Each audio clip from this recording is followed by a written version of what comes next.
এই ঐক্যে যদি ফাটল ধরান তাহলে সেখানে এই আধিপত্যবাদী শক্তির পক্ষে যারা আছে তারা লাভবান হবে, দেশ লাভবান হবে না।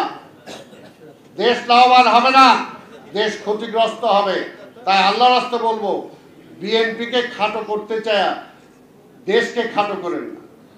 দেশের সাথে স্বাধীনতার সাথে সব মন্ত্রী তৈরি করে রেডি হয়ে গেছিল, কিন্তু এই দেশের জনগণ 91 ভোটে প্রমাণ করে দিছে এই দেশের মানুষ জিয়া রহমানের পক্ষে আছে, বিএনপির পক্ষে আছে।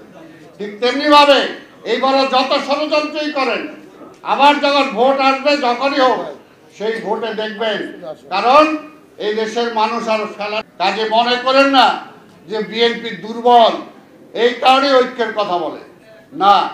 বিএনপি নির্বাচন করবে একসাথে, সরকার গঠনও একসাথে করতে চায়। কি কারণে? কারণ আওয়ামী লীগ এই দেশটাকে পুরা শ্মশান বানায় দিয়ে গেছে, এমন কোনো সেক্টর নাই যেটা ক্ষতিগ্রস্ত হয় নাই। কাজে ঐক্য ছাড়া এটাকে কোনোভাবেই গড়ে তোলা যাবে না।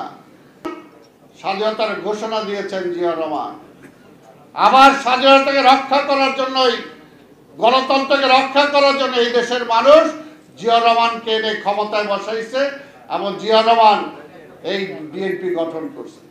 এবং তারপরে জিয়া রহমান চলে যাওয়ার পরে বহু ষড়যন্ত্র হয়েছে, কেউ ছিল না বিএনপিতে। এই দেশের মানুষ আধিপত্যবাদী শক্তির কাছে মাথা নত করতে চায় না, এবং সেইটা শিখাইছে বিএনপি। বাংলাদেশের রাজনীতি দুইটা ভাগে বিভক্ত।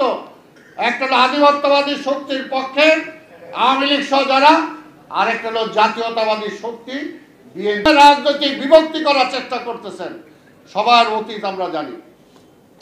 সেই কারণে বলবো, সমস্ত কিছু ভুলে আসেন, দেশটাকে রক্ষা করি। পক্ষে যারা আছে এর মাঝামাঝি কিছু নাই। হাসিনার বিরুদ্ধে লড়াই করছি, সেটা তো একটাই, মানুষের অধিকার, আমার রাইট। এই দেশ আমার, এই দেশের মালিক আমি, এই দেশের মালিক ইন্ডিয়া না।